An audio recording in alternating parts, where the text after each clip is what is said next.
Assalamualaikum warahmatullahi wabarakatuh. Terima kasih kepada Bapak Ibu guru di sini yang sudah hadir. Kita awali dengan membaca doa yang akan dibawakan oleh Bapak Yoga. Bapak Yoga dipersilakan. Pasti sudah memakai kontrol yang guru sebagai pemantau ya Bu ya, karena pasti semua guru juga setiap menyampaikan kepada anak-anaknya pasti selalu berkeinginan untuk mengecek anaknya satu persatu apakah mereka paham atau tidak. Kemudian mungkin rata-rata juga semuanya sudah dipakai ya Bu ya, guru sebagai penghukum, guru sebagai pemantau, guru sebagai pemerasa bersalah, guru sebagai tenang, guru sebagai manajer, karena pada hakikatnya sebagai seorang guru itu kita harus bisa jadi orang tua untuk anak-anak kita di dalam kelas sehingga semua kontrol bisa kita gunakan dengan baik di dalam kelas. Mungkin itu saja Bu Neni. Terima kasih Bu Alim. Jadi Bu Alim di sini posisinya sebagai guru, sebagai pemantau.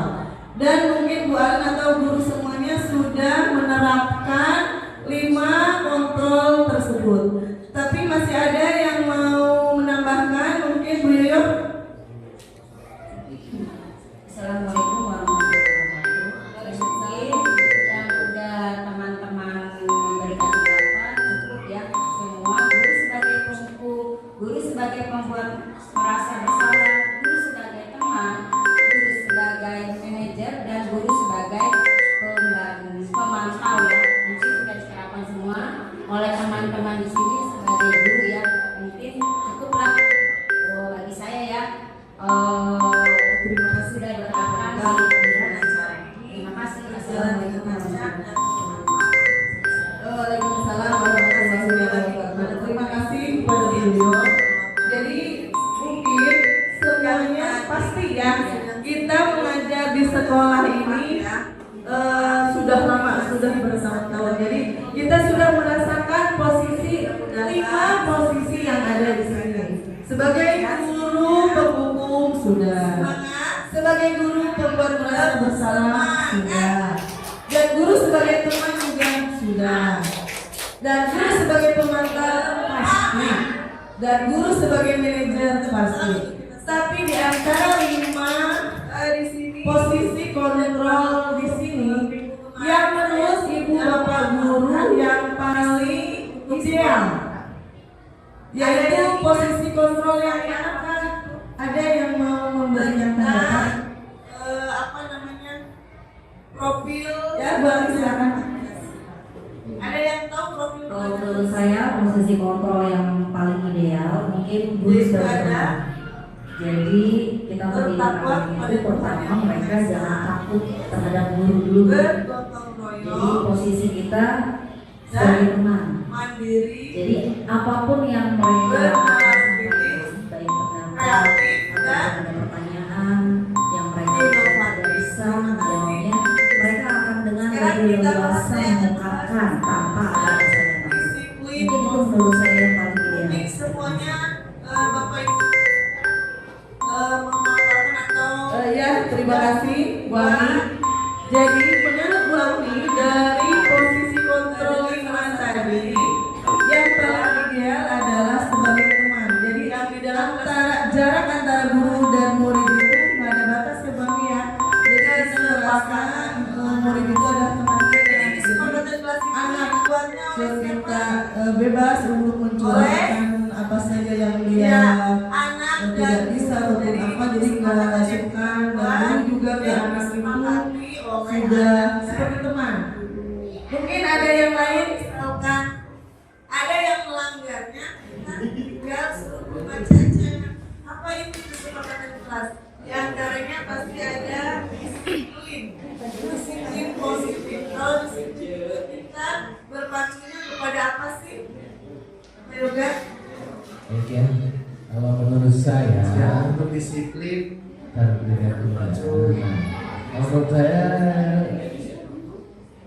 guru itu sebagai pemantau ya, karena siswa itu Terima kasih kebaikan. butuh Jadi disiplin itu perhatian disiplin ya, waktu, di mana disiplin tidak semua orang berpakaian, itu dan apalagi Bu, sama, masih ada perbedaannya. Makanya dari situlah kita harus jadi pemantau. Mungkin itu saja. Saya kembalikan ke Ibu Neneng. Belajar dengan baik. Ya. ya, terima kasih kepada Pak Yani. Jadi menurut Pak Yani itu guru sebagai pemantau. Jadi untuk murid atau siswa kita menerapkan posisi kontrolnya itu yaitu sebagai pemantau.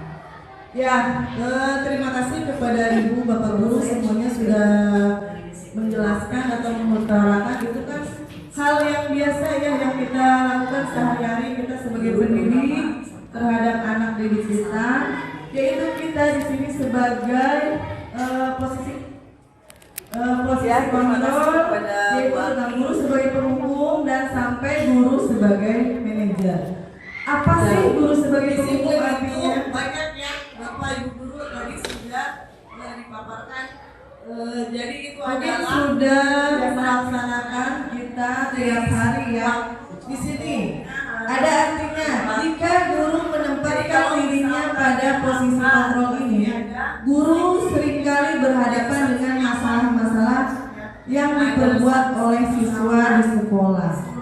Tapi Bu, Bapak, kalau misalkan kita sebagai posisi kontrol guru sebagai penghukum, karena kita di rumah sering kesal sama anak atau mungkin malamnya berantem sama suami atau yang bapak-bapak berantem sama istri, jadi aslinya dibawa ke sekolah. Jadi ada anak yang dipercaya merupakan tanggung jawab. Pendisiplinan adalah usaha untuk menanamkan nilai atau pemaksaan agar subjek memiliki kemampuan untuk menaati sebuah peraturan. Subjek di sini itu siapa Bu? Bapak? Murid atau siswa kita. Jadi kita membuat peraturan disiplin itu adalah untuk dilaksanakan oleh murid yang kita ajarkan atau warga sekolah. Warga di sekolah di sini. Di dalam kelas saja kita sudah membuat pemetaan kelas, cara disiplin kelas. Di sekolah pun begitu. Jadi ada visi, ada peraturan, ada yang melaksanakannya. Yaitu kalau di dalam kelas itu murid dan kita. Terus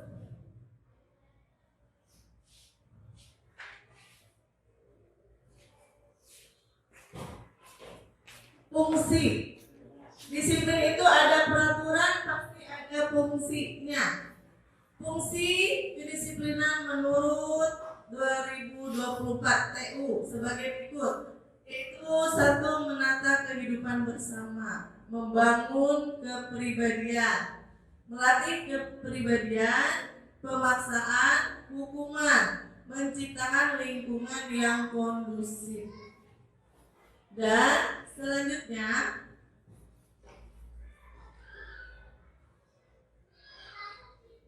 hukuman. Di sini ada perbedaan disiplin positif dan hukuman. Biasanya kalau misalkan kita ingin menciptakan kedisiplinan, pasti akan dibarengi dengan hukuman. Hukumannya itu apa? Jadi kita di dalam kelas misalkan anak diam-diam, ayo diam anak-anak, yang gak diam bu guru jewer misalnya, atau ayo anak-anak diam, yang diam bu guru nggak nilai, pasti seperti itu adalah namanya hukuman. Tapi sekarang hukuman dengan kekerasan tidak diperbolehkan karena dengan kemajuan zaman, jangankan kita menjewer atau memukulnya, dengan kita mencolek aja anak menangis. Sekarang ada bu pak guru yang dipolisikan ya sama orang tua, hanya karena kita melaksanakan peraturan di sekolah. Padahal peraturan hukuman ini untuk mengajarkan anak kedisiplinan. Jadi tidak ada guru yang melaksanakan disiplinan itu tidak baik, pasti semuanya akan baik ke depannya. Jadi di sini ada hukuman disiplin memiliki perbedaan yang signifikan.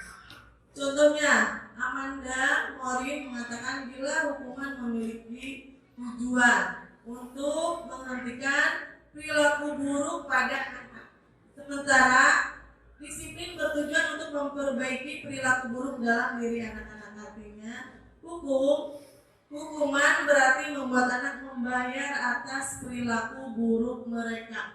Membayar di sini bukan untuk membayar misalkan pakai uang, tetapi membayar dengan cara apa?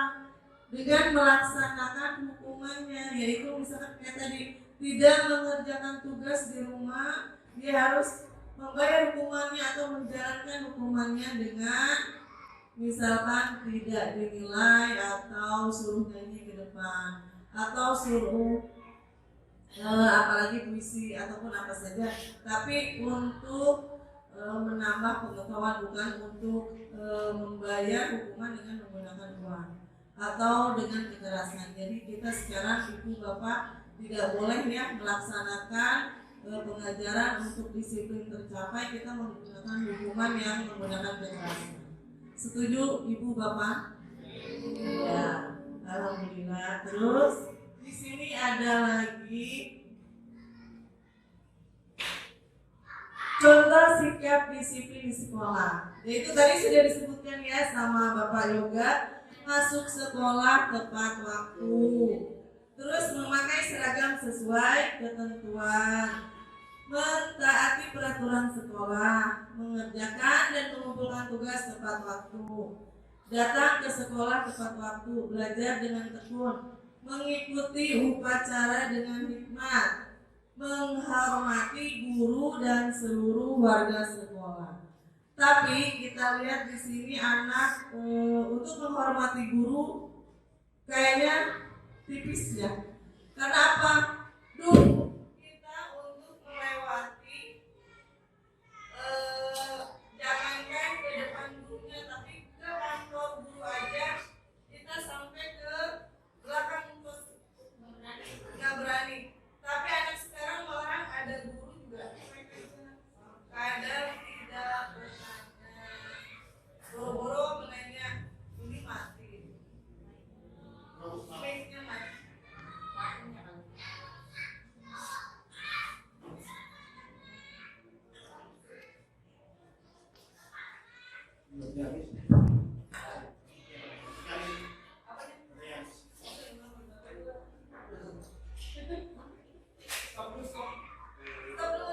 Tidak bisa kita tegur, tapi dengan gimana?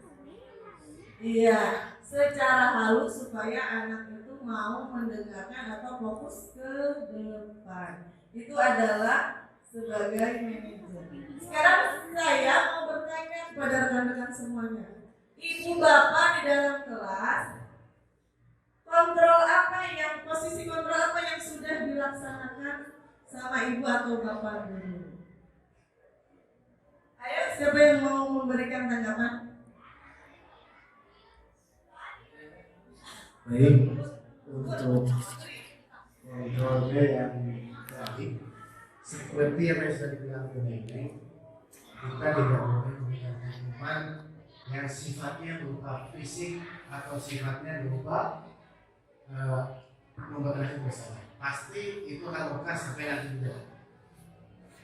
Yang kita lakukan khususnya di kelas, bila dia melakukan kesalahan, hukuman edukasi yang pertama ketika anak ini sebenarnya bisa nyanyi, kita harus nyanyi. Jadi selain itu hukuman juga, dan kedua bisa merasa anak juga terbanyak. Itu terima kasih. Terima kasih kepada Pak Yoga yang sudah memaparkan contoh kita guru sebagai posisi kita sebagai guru, sebagai apa tadi Pak? Sebagai manajer.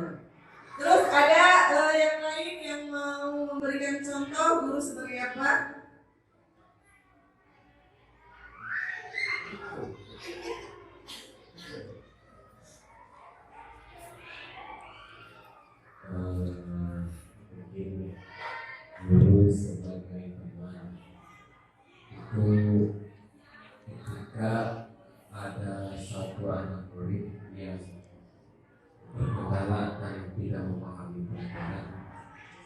itu bisa dari guru dan si anak murid itu bisa diomongkan apa permasalahannya, di mana letak kendalanya.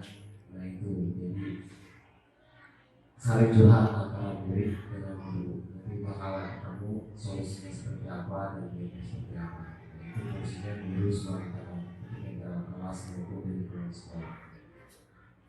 Terima kasih. Sekian. Ya, baik, terima kasih kepada Pak Romdon. Jadi di sini Pak Romdon menerapkan dirinya posisinya sebagai posisi kontrol guru sebagai teman, ya Pak. Jadi tadi kata Pak Romdon, guru sebagai teman yaitu ada anak misalkan yang tidak bisa akan curhat-curhatan. Nah, guru sama anak jadi saling memahami guru kepada muridnya. Jadi muridnya itu tidak segan-segan bertanya kepada guru. Jadi guru atau Pak Guru anggap adalah sebagai teman. Jadi untuk berkomunikasinya tidak canggung antara pendidik dan siswa. Begitu ya Pak Romdon. Ada lagi peserta yang sebagai apa?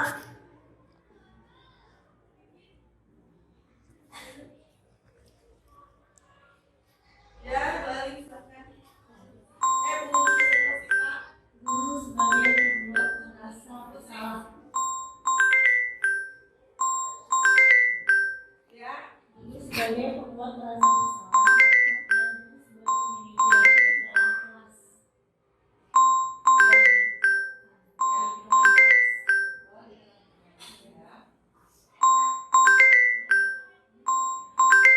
ya, terima kasih kepada Bu Sipa.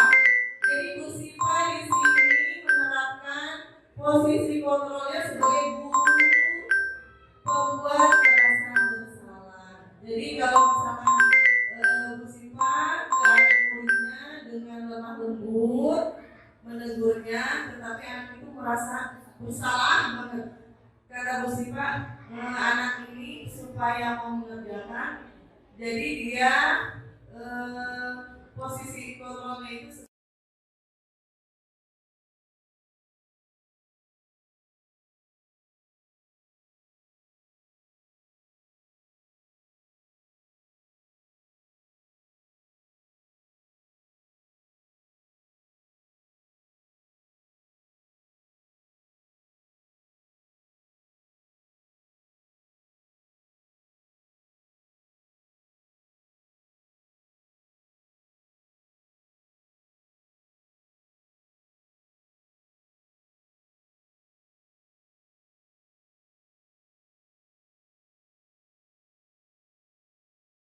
Harus bisa jadi orang tua untuk anak-anak kita di dalam kelas sehingga semua kontrol bisa kita gunakan dengan baik di dalam kelas. Mungkin itu saja buat Bu Nenek.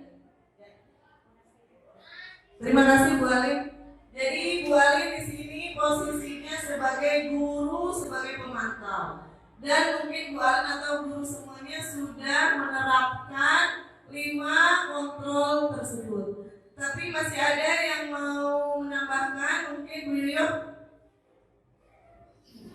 Assalamualaikum warahmatullahi wabarakatuh.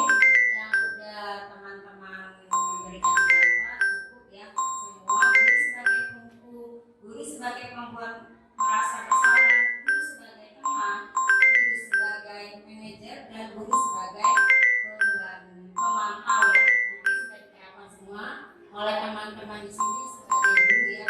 Mungkin cukuplah bagi saya ya. Sudah diterapkan di lingkungan sekolah. Terima kasih. Assalamualaikum warahmatullahi wabarakatuh.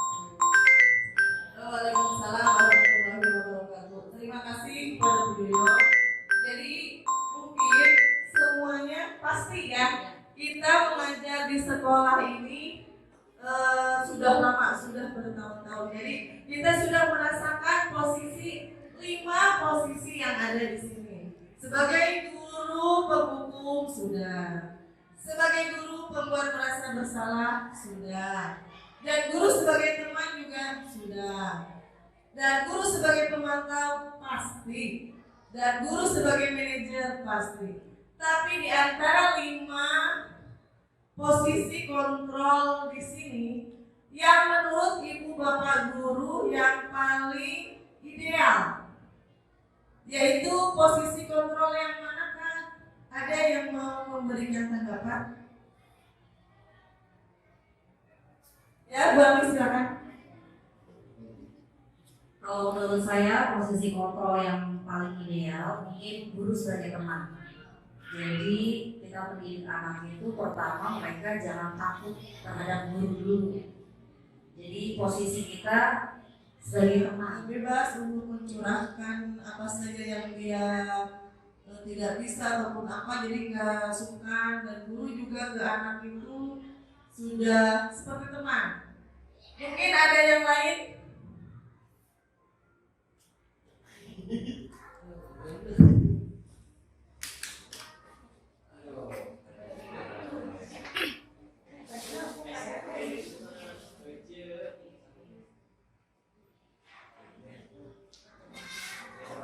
Ya, kalau menurut saya menurut saya guru itu sebagai pemantau, ya, karena siswa itu butuh perhatian, ya, dimana tidak semua anak itu sama, pasti ada perbedaannya. Makanya dari situlah kita harus jadi pemantau. Mungkin itu saja. Saya kembalikan ke Ibu. Ya, terima kasih kepada Pak Yadi. Jadi menurut Pak Yadi itu guru sebagai pemantau. Jadi untuk murid atau siswa kita menerapkan posisi kontrolnya itu yaitu sebagai pemantau. Ya, terima kasih kepada Ibu Bapak Guru, semuanya sudah menjelaskan atau mengutarakan. Itu kan hal yang biasa ya, yang kita lakukan sehari-hari kita sebagai pendidik terhadap anak didik kita, yaitu kita di sini sebagai posisi kontrol, yaitu tentang guru sebagai penghukum dan sampai guru sebagai manajer. Apa sih guru sebagai penghukum artinya?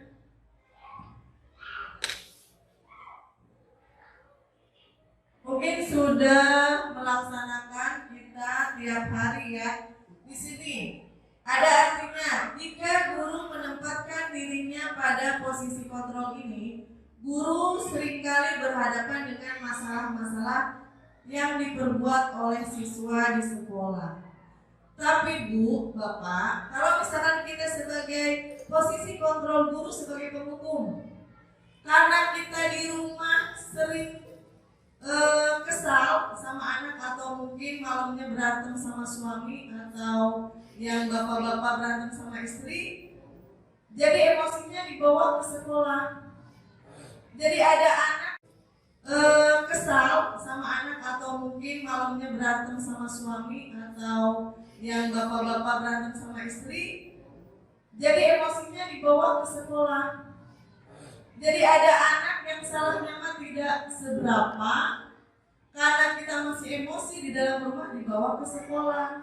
Akhirnya anak tersebut yang dapat tumpahan emosi kita. Jadi anak salahnya sedikit, tapi kita hukumannya sampai emosinya mata melotot merah. Padahal kita tidak bisa mengontrol emosi kita. Emosi kita yang di rumah dibawa ke sekolah. Boleh tidak Ibu Bapak Guru? Tidak ya. Mudah-mudahan kita semua tidak ada yang seperti itu. Dan ada posisi kontrol sebagai di sini sebagai pembuat rasa bersalah. Memang kita sudah melaksanakannya dan kita juga sudah menjabarkannya, tapi di sini ada artinya. Pada posisi ini guru sering bersuara lembut, Suasana menjadi hening sehingga siswa merasa tidak nyaman dan rendah diri. Guru juga bisa berkata, "Ibu sangat kecewa dengan perbuatanmu." Atau, "Kalau orang tuamu tahu perbuatan seperti ini, apa mereka tidak malu?" Coba kamu pikirkan, lalu bagaimana perasaan siswa jika posisi kontrol seperti ini? Tentu siswa akan merasa tidak berharga dan merasa mengecewakan orang-orang yang disayanginya. Contohnya seperti ini. Jadi kita memarahi anak yang misalkan tidak mau mendengarkan kita yang sedang menerangkan di depan. Kita ngomongnya lembut ke anak itu, tetapi dengan kelembutan suara kita ada rasa yang membuat anak itu merasa bersalah. Ya, contohnya seperti ini. Ibu kecewa sama kamu. Kalau kamu seperti ini, coba ibu sedih. Orang tua kamu apa bangga punya anak nakal seperti ini? Mungkin anak dia di dalam hatinya itu dia akan terbawa ke rumah. Oh iya, ibu guru mana? Oh berarti ibu guru sangat kecewa dengan tingkah laku saya. Mungkin orang di kelas juga, teman-teman di kelas akan diam karena dengan gurunya suaranya lembut, tetapi kalau misalnya kayak nyubit mah biarpun nyubit tapi celkit gitu, jadi akan langsung nyampe ke hati. Itu adalah posisi kontrol guru sebagai pembuat rasa bersalah. Tapi kalau bisa Bu, Bapak, sekarang itu tidak boleh digunakan hal seperti itu. Karena apa? Anak yang tadinya periang takutnya ketemu kita lagi, oh guru itu tuh pernah kecewa sama saya, kamu gitu. Ada aja misalkan anak ini karena omongan kita, anak itu merasa jadi dia tidak mau masuk sekolahnya. Saya sudah mengecewakan ibu itu, jadi saya nggak mau masuk lagi, saya malu. Dan teman-temannya yang mendengarkan juga kan, misalkan gurunya sudah pergi, pasti ke anaknya, kamu sih begitu, akhirnya guru tuh ngomongnya begitu, guru mau nangis tahu. Dengan tambahan kata-kata teman-temannya itu, anak itu makin merasa bersalah. Ya, itu adalah posisi kontrol membuat merasa bersalah. Sekarang ada posisi kontrol guru sebagai teman. Guru tidak akan menyakiti murid, namun akan tetap berupaya mengontrol melalui persuasi. Guru akan bersikap akrab, berkata ramah, dengan gestur merapat pada murid dan tersenyum dengarkan. Seperti tadi sudah dikatakan sama Pak Rondo. Jadi posisi guru sebagai teman. Mungkin Pak Rondo mendekati anak itu, misalkan anak itu suruh hafalan surat pendek tapi tidak hafal. Dengan postur Pak Rondo yang jenaka atau senyum ke anak itu, posisi kontrol guru sebagai teman. Jadi Pak Rondo itu mendekati anak tersebut dengan bersikap akrab. Jadi anak itu merasa nyaman dekat Pak Rondo. Oh itu bukan guru saya, tapi itu sebagai teman saya. Jadi dia untuk melafalkan surat-surat pendek juga tidak takut salah. Oh iya, bapak gurunya juga baik. Bisa. Itu posisi kontrol guru sebagai teman. Jadi ada dampak positif dan negatifnya. Dampak positifnya itu dapat menjalin hubungan baik antara guru dan murid. Karena saking dekatnya, itu positifnya guru sama murid itu tidak ada rasa canggung. Jadi untuk mengatakan salah dan benar atau tidak bisanya itu bisa langsung nanya ke gurunya, nggak malu-malu. Tapi di sini ada negatifnya. Negatifnya itu apa? Akan muncul rasa ketergantungan siswa terhadap guru. Jadi kalau diajar misalkan sama Pak Rondo, sama Pak Yadi, sama Pak Yoga atau sama Pak Yadi, dia nggak mau. Saya mah pengen sama Pak Rondo aja. Kalau sama Pak Rondo saya udah enak. Kalau nggak bisa juga Pak Rondo ketawa. Kalau saya nggak bisa juga Pak Rondo maklum ke saya. Kalau sama Pak Yadi takut marah. Apalagi Pak Yoga takut marah kalau saya salah. Jadi itu adalah negatifnya. Jadi anak merasa ketergantungan. Kadang kalau misalnya hari ini Pak Ronald nggak masuk, yang masuk Pak Yoga, nggak mau saya maunya Pak Ronald karena saya sudah dekat sama Pak Ronald. Itu adalah negatifnya. Ngerti ya, paham ya Ibu Bapak Guru? Jadi kita lanjut. Posisi kontrol guru sebagai pemantau. Pada posisi ini dapat diartikan bahwa guru sebagai pengawas atau pemantau. Guru bertanggung jawab tahu ya sebagai teman dia. Itulah guru sebagai manajer. Jadi boleh dikatakan kontrol ini berada di atas kasta teratas. Kenapa? Dengan kemampuan ini guru sudah pasti memiliki keterampilan. Jadi kita mengajar itu ke anak, misalkan matematika atau mengajar keterampilan itu sebelum anaknya menguasai, gurunya juga harus sudah menguasai. Misalkan matematika, kita mau mengajarkan matematika ke anak, itu kita di rumah harus sudah belajar dulu. Jadi ke depan anak itu kita sudah menguasainya. Anak ya menguasai materi yang akan kita ajarkan. Jadi anak mau bertanya ataupun yang tidak bisa, kita sudah menguasai keterampilan itu. Setelah kita menguasai keterampilan itu atau bisa memahami apa yang kita ajarkan, jadi kita mengajarkan ke anak itu dengan enak ya Bapak Ibu. Jangan sampai kita hanya sebagai guru itu buka halaman 7, kerjakan matematika halaman 7. Ada anak yang bertanya, Bu, saya nggak bisa. Cari aja contohnya, lihat buku. Ada seperti itu? Tidak ada. Alhamdulillah. Jadi kita jangan seperti itu. Jadi posisi kita sebagai manajer itu, satu, kita harus menguasai materi yang akan diajarkan kepada anak. Terus posisi kita itu, kita bisa menjadi teman kalau murid itu tidak mengerti.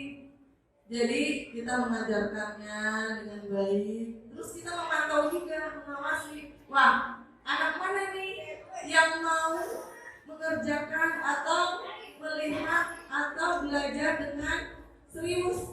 Apa yang kita ajarkan itu dia bisa memahami dengan baik. Jadi di sini dengan demikian bisa jadi di waktu-waktu tertentu kembali kepada kedua posisi tersebut bila diperlukan. Jadi tugas seorang manajer bukan untuk mengatur perilaku seseorang. Jadi misalnya ke anak, kamu harus siap. Bu guru mau ngomong di depan. Bu guru mau menerangkan matematika, kamu harus siap. Tidak seperti itu. Jadi guru itu tidak untuk mengatur perilaku seseorang. Jadi pada posisi seperti ini kita membimbing murid untuk dapat mengatur dirinya. Seorang manajer bukannya memisahkan murid dari kelompoknya, tetapi mengembalikan murid tersebut ke kelompoknya dengan lebih baik dan kuat. Murid diajak untuk menganalisis kebutuhan dirinya serta kebutuhan orang lain, juga kebutuhan kelas. Paham ya Ibu Bapak Guru? Jadi di sini kita mengetahui posisi kontrol ya. Jadi mau yang mana tuh yang mau diterapkan? Jadi menurut Bapak Ibu Guru yang paling bagus posisi kontrol yang mana? Yang mana? Posisi kontrol yang mana yang paling bagus? Di antara 5 tersebut? Manajer. Sekali lagi posisi apa? Posisi manajer. Jadi mudah-mudahan dengan adanya pertemuan ini kita bisa menerapkan ke anak didik kita ya Ibu Bapak. Mudah-mudahan ada manfaatnya. Terima kasih. Saya ucapkan Ibu Bapak Guru mudah-mudahan dengan duduk di sini mendapatkan pahala. Amin ya rabbal alamin, dan menambah ilmu untuk kita semua. Walaupun banyak kekurangan, mudah-mudahan semuanya bisa menerapkan posisi ini dengan baik. Terima kasih. Kita tutup dengan membaca doa, yaitu dengan kalimat dipersilakan.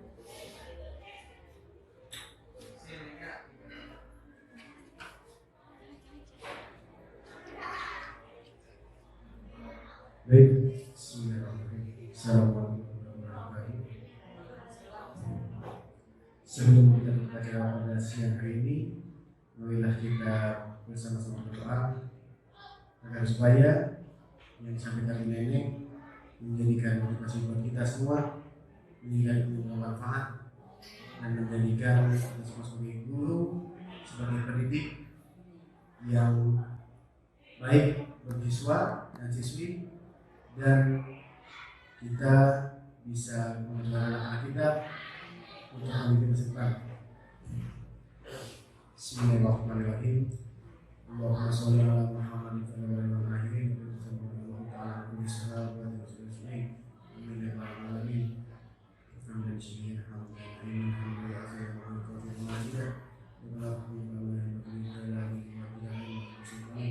Allahumma sholli ala sayyidina Muhammad wa ala alihi wa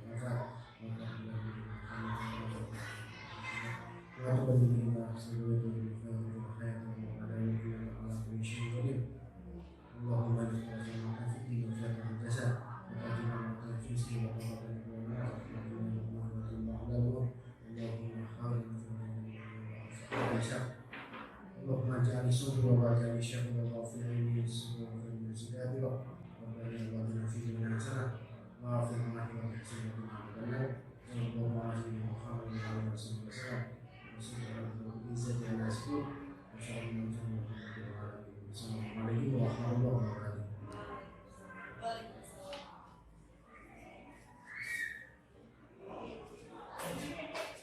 Terima kasih kepada Pak Yoga. Mudah-mudahan kita panjang umur, sehat selalu, dan menjadi guru yang dirindukan oleh murid-muridnya. Amin amin ya robbal alamin. Cukup sekian, saya tutup dengan assalamualaikum warahmatullahi wabarakatuh. Waalaikumsalam warahmatullahi wabarakatuh.